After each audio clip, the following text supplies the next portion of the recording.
Quand Moscou fait accoster un sous-marin nucléaire, flanqué d'un navire de guerre, dans le port d'Alger, il ne s'agit ni d'une parade de routine, ni d'une politesse militaire codifiée. Ce genre d'engin n'a rien à voir avec les gestes symboliques ou les séances photodiplomatiques. On parle ici d'un joyau de dissuasion, un élément ultra sensible de la stratégie russe que l'on ne mobilise jamais sans une série de réflexions précises, stratégiques et ancrées bien au-delà du présent immédiat. Ce type de mouvement n'a rien de spontané. C'est un message crypté, soigneusement orchestré. Si l'objectif avait été de cocher les cases du protocole, on aurait eu droit à une flotte bien sage, des navires de surface rutilants, des discours officiels bien huilés et bien sûr une couverture médiatique aussi prévisible qu'une météo de Getty. Si le but avait été de bomber le torse, les caméras auraient été convoquées, les slogans bien alignés et les muscles militaires exhibés sans retenue. Mais non. Ce qu'on a eu, une arrivée muette, un calme calculé, et une présence aussi discrète que lourde de sens. Et c'est justement ça le point clé. Ce n'est pas une photo qu'on veut faire passer, mais une équation stratégique. On ne fait pas défiler un sous-marin nucléaire. Comme un trophée, on le positionne comme un pion décisif sur l'échiquier du pouvoir. Quand une telle bête vient s'ancrer dans le port d'un partenaire, ce n'est pas pour faire joli, c'est pour rappeler sans hausser le ton, on ne joue pas sans nous. Accueillir un sous-marin nucléaire chez soi, ce n'est pas comme recevoir un navire de croisière. Cela exige des réglages millimétrés, une confiance sans faille et un accord tacite sur les règles du jeu stratégique. Ce genre de geste rare et mesuré n'est jamais improvisé. Il vise plusieurs cibles en une seule frappe silencieuse. Pour Alger, c'est une tape sur l'épaule, une confirmation de son rang parmi les partenaires fiables. Pour le reste du monde, c'est un rappel poli mais ferme que la présence russe dans cette partie du globe ne se limite ni au discours, ni au mode passagère des priorités géopolitiques. Et ce mouvement n'arrive pas par hasard. Il se glisse dans une période trouble, où les alliances changent de visage sans faire de bruit, où les promesses sont mises en pause, mais pas enterrées. Dans ce genre de climat, les grandes puissances ne parlent pas, elles placent leurs pièces. Et dans cette partie, le sous-marin atomique discret mais imposant vaut 1000 discours. Un message sans parole mais entendu par tous ceux qui savent écouter. Il ne faut pas se méprendre, ce déplacement n'a rien d'une démonstration de puissance ou d'un bras de fer diplomatique. Ce n'est ni une menace voilée, ni un coup d'éclat. C'est un fil de plus tissé dans une relation durable, une preuve silencieuse que les liens solides ne se crinent pas, ils se cultivent dans les gestes mesurés. Ce genre d'initiative ne s'inscrit pas dans l'instant, mais dans une chorégraphie plus vaste, celle que seuls les connaisseurs de la politique des géants peuvent suivre, à travers les silences et les symboles. D'ailleurs, le choix du vecteur n'est pas anodin, c'est même tout le cœur du message. On ne sort pas un sous-marin nucléaire pour faire joli ou pour faire la une. Ce bijou stratégique complexe et discret ne quitte les profondeurs qu'avec une intention pesée au gramme près. Son apparition n'est pas destinée au public ou aux caméras, mais aux stratèges, aux initiés, à ceux pour qui chaque mouvement sur l'échiquier mondial vaut son pesant de lecture géopolitique. L'absence de bruit médiatique autour de cette opération n'est pas un oubli, ni un manque de contenu, c'est en réalité un choix délibéré. Dans l'arène des relations internationales, le silence n'est pas un vide, c'est une arme. Il donne de l'épaisseur aux gestes, laisse place à la réflexion, et surtout, il évite que l'essentiel soit réduit à un titre accrocheur ou à une interprétation bâclée. Lorsqu'une puissance agit sans caméra ni commentaire, ce n'est pas parce qu'elle cherche à cacher, c'est parce qu'elle vise loin, très loin. L'effet recherché n'est pas immédiat, il est stratégique, pensé sur le long terme, bien au-delà du cycle médiatique. Et ce n'est pas seulement le silence qui parle, c'est aussi le moment choisi. Car dans une période où les lignes de fracture internationales sont en train de se redessiner à huis clos, où les forums officiels se font rares, et où les traités se murmurent, plus qu'ils ne s'annoncent, les géants du monde ne crient plus, ils signalent. Et dans cette grammaire silencieuse du pouvoir, il n'existe pas de mot plus clair qu'un sous-marin nucléaire, envoyé sans un seul discours. Le message est passé et il n'a pas besoin de sous-titres. Dans le théâtre des puissances globales, on ne déplace pas des machines de guerre pour faire joli dans les journaux ou briller en diplomatie spectacle. Non, ces engins-là ne servent ni à redorer une image, ni à afficher un drapeau. Ils parlent une autre langue. Celle que l'on utilise quand les mots deviennent gênants, quand parler trop franchement coûte trop cher, politiquement ou stratégiquement. C'est un langage où les gestes remplacent les discours et où chaque mouvement est pesé comme une phrase lourde de conséquences. Alors, oui, faire surgir un tel monstre des profondeurs, ce n'est pas envoyer un simple bateau, c'est glisser un message sans l'envelopper de mots. Un signal à plusieurs facettes, un signe d'assurance pour l'un, un petit rappel aux règles du jeu pour d'autres, et une ligne rouge tracée sans bruit. Ce sous-marin-là, ce n'était ni une virée technique, ni une démonstration logistique. C'était un paragraphe entier de géopolitique rédigé en silence, signé par le timing, validé par le contexte, et reçu avec le genre de compréhension qu'on ne verbalise jamais devant les caméras. C'est là que la frontière se dessine, clairement entre ceux qui bougent pour faire la une et ceux qui avancent pour laisser une trace durable. Entre le spectacle diplomatique et la stratégie à long terme. Dans ce jeu-là, Moscou ne joue pas en solo. Son geste s'inscrit dans une partition mondiale plus complexe, où les priorités changent sans tambour et où les zones d'influence se redessinent à l'ombre des projecteurs. On ne parle pas ici d'un coup d'éclat, ni d'une initiative tape à l'œil pour marquer des points rapides. Non, c'est une manœuvre pensée, ajustée aux paramètres mouvants d'un monde qui se négocie dans le secret. Là où d'autres brandissent des déclarations, la Russie, elle préfère déplacer ses pièces. Car elle a compris que l'époque où l'on imposait sa loi à coups de démonstrations musclées est révolue.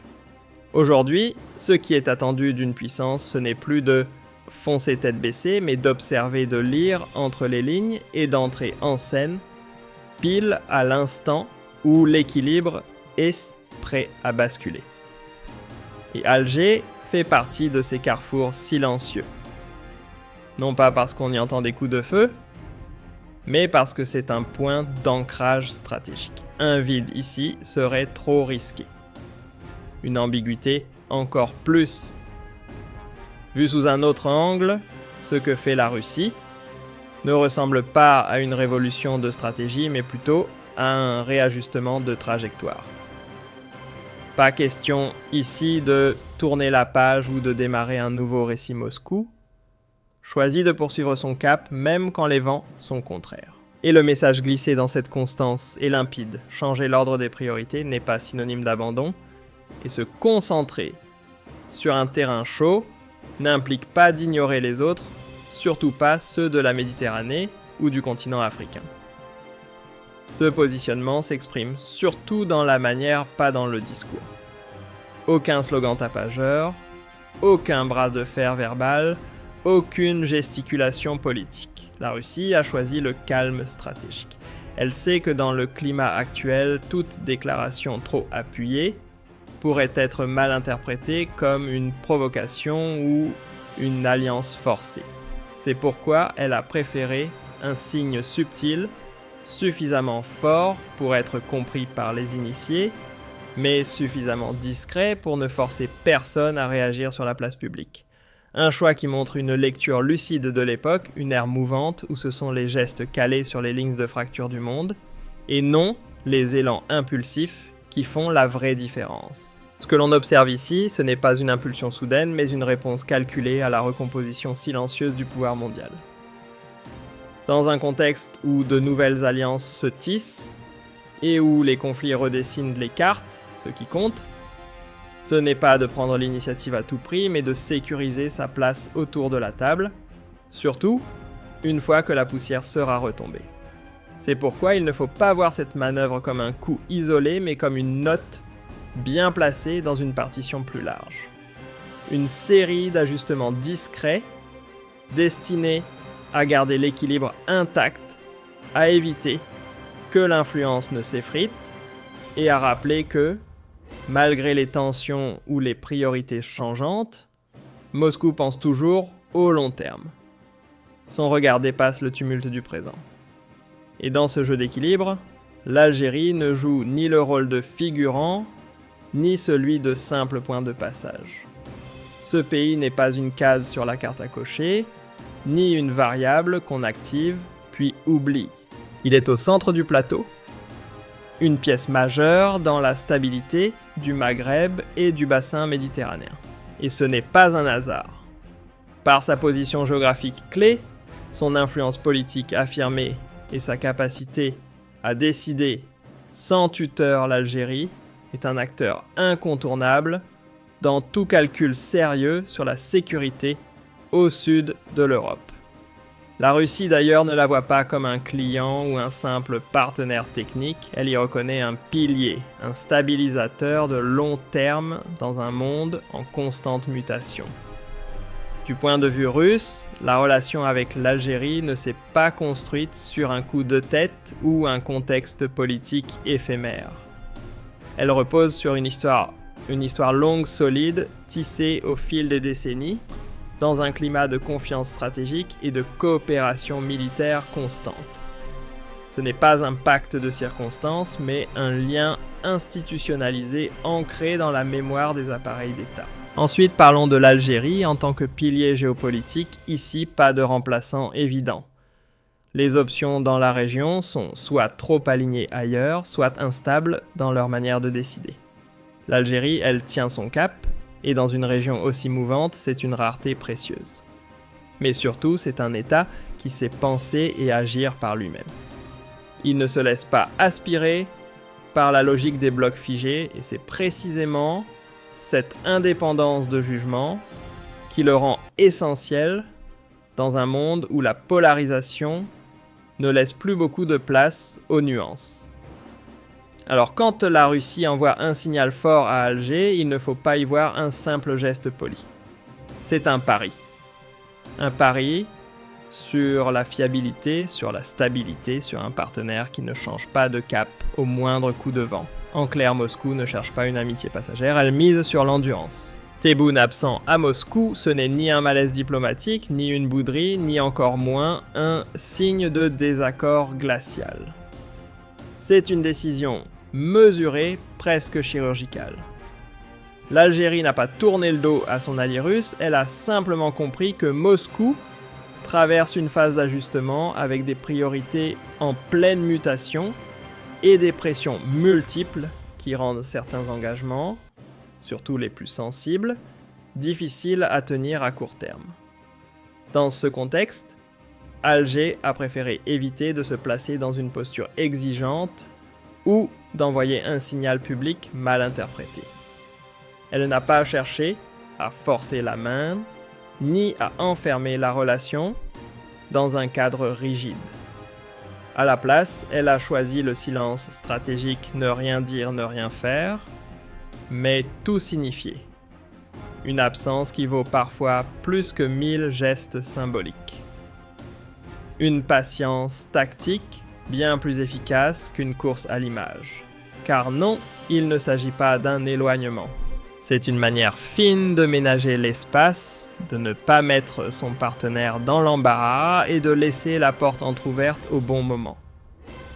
Dans le langage feutré des relations internationales, l'absence parfois parle bien plus fort que la présence. Ce qui s'est joué ici n'est ni un repli discret, ni une fuite diplomatique. L'Algérie n'a pas claqué la porte, elle l'a laissée entrouverte. comme on garde une pièce aérée dans l'attente du moment propice. Pas de rupture, juste une pause calculée. Une présence dans l'absence. En fait, Alger a choisi de rester en retrait pour mieux revenir quand les conditions seront plus favorables et surtout moins contraignantes pour chacun. Et c'est justement ce dosage qui fait la force de sa posture. Ce n'est ni un coup d'humeur, ni une interprétation bancale de la situation. L'Algérie a su lire entre les lignes. Elle sait que la Russie traverse une phase de réajustement profond, une période tendue, marquée par un conflit qui s'éternise, des sanctions qui s'accumulent et des ressources qu'il faut réallouer avec soin.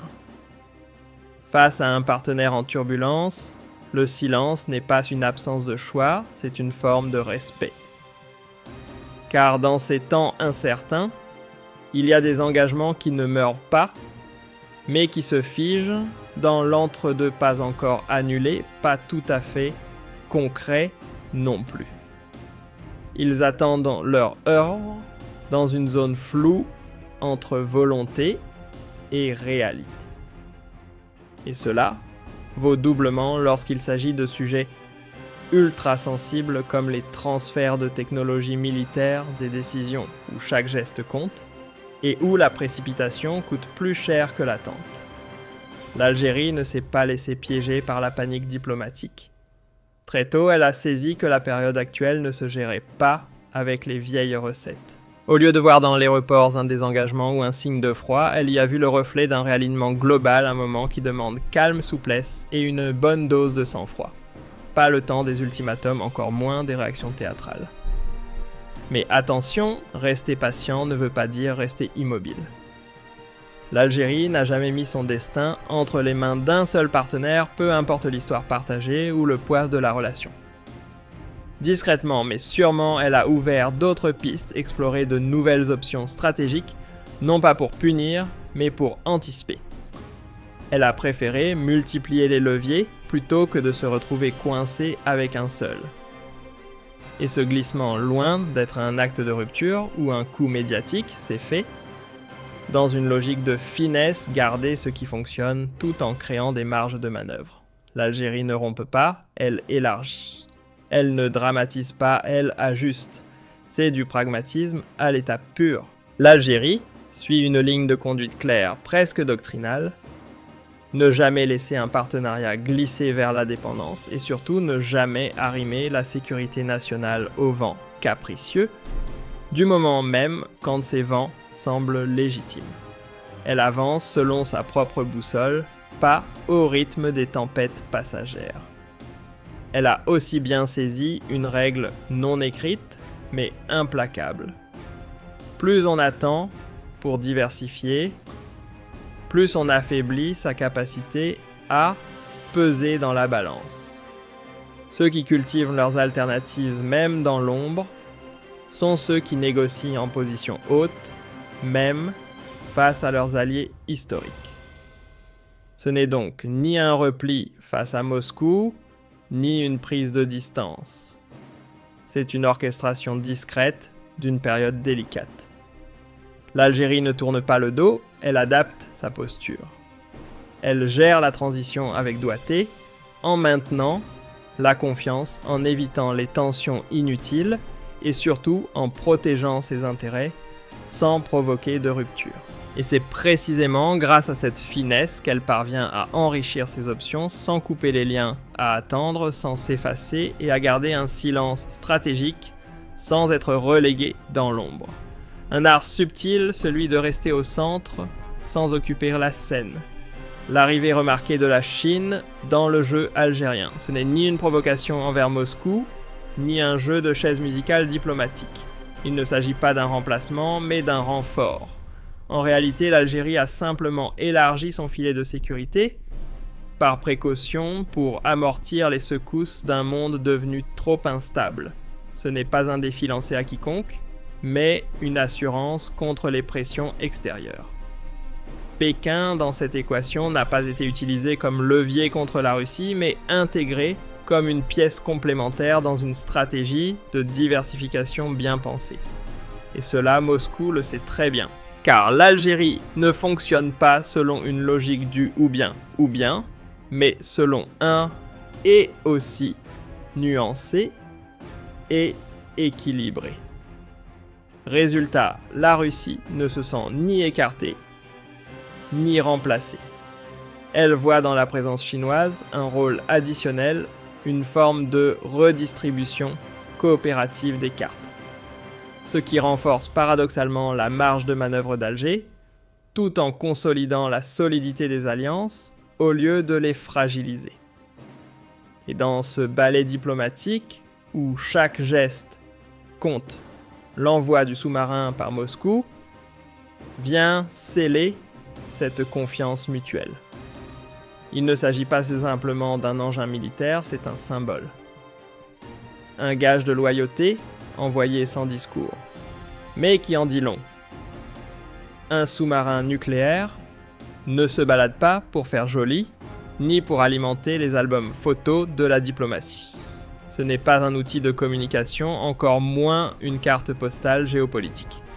C'est une pièce maîtresse, une figure lourde sur l'échiquier stratégique. Et quand un tel mastodonte s'amarre dans le port d'un pays allié, il ne vient pas dire bonjour. Il chuchote des vérités que même les discours officiels n'osent formuler. Sa simple présence est en elle-même une signature. D'abord, elle scelle un niveau de confiance rare, celle qu'un État accorde à un autre lorsqu'il s'agit de partager sans un mot un niveau de sensibilité militaire extrême. Ensuite, elle envoie un signal clair et feutré, la relation est solide, intacte, peu importe les reports ou les retards. On ne parle pas de rupture, mais de continuité silencieuse. Et plus subtile encore, cette apparition agit comme un geste réparateur. Le sous-marin devient une réponse muette à ce qui n'a pas encore été livré. Une manière de dire « le calendrier change, mais l'engagement reste ». Une promesse tenue autrement. Avec du métal du silence et une puissance qui n'a pas besoin de mots pour convaincre. Ce sous-marin, c'est un présent sans ruban, un cadeau diplomatique qui ne s'affiche ni ne s'annonce, mais dont la valeur se grave dans les coulisses de la confiance. Aucun protocole, aucun discours, mais un message compris des initiés. Ici, on parle le langage des relations sérieuses, celles qui se construisent à bas bruit, loin des projecteurs. Et pour ceux qui continuent de tout ramener à l'Ukraine, il est peut-être temps d'élargir le champ de vision. Réduire chaque geste russe à ce seul théâtre d'opération, c'est ne voir que la surface. Car en réalité, ce que Moscou défend, ce n'est pas uniquement un front militaire, mais un repositionnement global du pouvoir, une recomposition silencieuse de l'échiquier international. La Russie, elle pense déjà au-delà des combats en cours. Ce qui l'intéresse, c'est le monde d'après celui qui sera moins chaotique, mais plus dur, moins bruyant, mais plus tranché. Un monde où les alliances de façade s'effondrent et où seuls restent ceux qui tiennent bon même quand le ciel gronde. Et dans cette vision, l'Algérie tient une place à part. Ce n'est pas un pays qu'on peut balayer d'un revers d'analyse rapide. C'est un acteur qui avance sans se laisser entraîner par le tourbillon médiatique qui ne change pas de cap à chaque rafale. Sa diplomatie repose sur du granit lente réfléchi, mais profondément ancré. Et c'est exactement ce que recherche Moscou. Quand les projecteurs s'éteignent, que les grandes puissances rangent leur discours et que le bruit des armes s'apaise, c'est à ce moment-là que le vrai jeu commence. Et dans cette phase post-tempête, les acteurs les plus précieux ne sont pas ceux qui se sont montrés bruyants en pleine crise, mais ceux qui sont restés constants, fiables. Et surtout discrets. L'Algérie, elle ne demande ni place réservée, ni rôle écrit par d'autres. Elle ne s'efface pas, elle n'attend pas, elle est simplement déjà là, à sa manière. Elle avance sans bruit comme elle l'a toujours fait. Pas besoin de tambour ni de déclarations flamboyantes. Sa force, c'est sa présence tranquille, son positionnement réfléchi. Elle sait quand apparaître et surtout quand disparaître sans froisser. Ce silence apparent n'est pas de l'absence, mais une stratégie maîtrisée qui laisse le temps faire son œuvre à son avantage. Dans ce monde où ceux qui hurlent trop fort finissent souvent instrumentalisés, l'Algérie a choisi l'intelligence du mouvement feutré. Elle fait partie de ces rares pays dont on prend les calculs au sérieux au moment où tout bascule. Car elle l'a bien compris, dans le système international, ce ne sont pas les plus bruyants qui pèsent, mais ceux qui savent lire les courants, rester debout au milieu du chaos et progresser sans s'engluer dans les conflits. C'est précisément pour cela que l'Algérie ne court pas après les caméras, ne s'embarque pas dans des shows de puissance, ni ne bombarde l'actualité de déclarations flamboyantes. Et pourtant, dans les cercles où les vraies décisions se trament, elle est toujours là. Présente dans les équations les plus sérieuses, là où les gestes comptent plus que les discours. Ceux qui savent lire entre les lignes l'auront déjà compris: le sous-marin, le silence pesé, le choix du moment, les alliances tissées sans bruit et ce refus assumé de rentrer dans une case. Tout cela annonce ce qui se dessine. Car derrière cette tranquillité apparente se prépare un basculement lent mais maîtrisé. La politique, la vraie, ne se lit ni dans les gros titres, ni dans les analyses à chaud balancées en boucle sur les plateaux. Elle se comprend dans les interstices du temps. Pourquoi ce geste maintenant? Pourquoi ce ton feutré au lieu d'un cri? Et surtout, que s'est-il dit loin des micros à huis clos, là où les enjeux réels s'échangent sans phare? L'Algérie, elle a choisi de miser sur la durée plutôt que sur l'instant. Sur la constance, pas sur les coups d'éclat.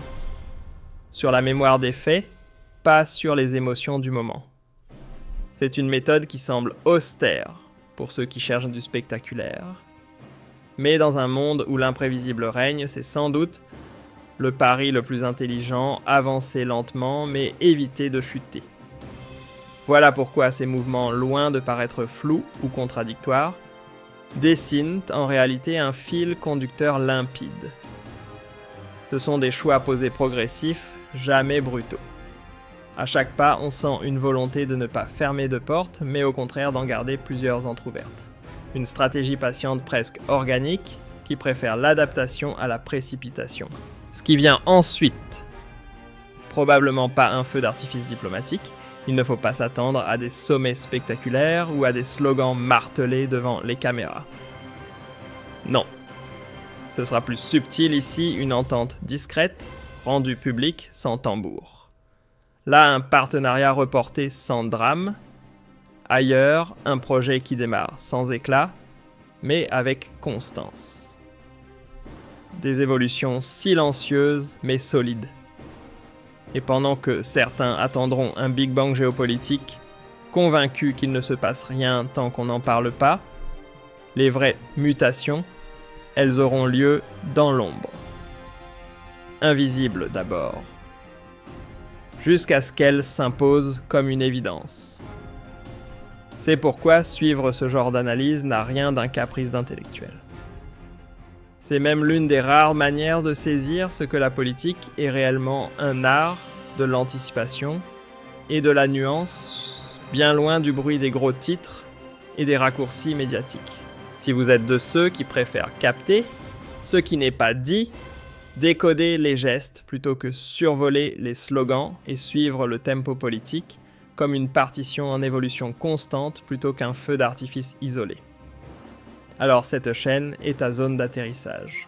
Pour les esprits qui fuient le vacarme ambiant ici, on dose les analyses comme on affine un plat rare, avec calme, précision et recul. Alors, pense à t'abonner, active la cloche parce que les signaux subtils ne préviennent pas deux fois, et ceux qui les entendent, d'abord, lisent l'avenir avant qu'il ne devienne incompréhensible. Et toi, qu'en penses-tu? Le silence en diplomatie, est-ce une puissance maîtrisée ou un pari risqué? Dis-moi en commentaire.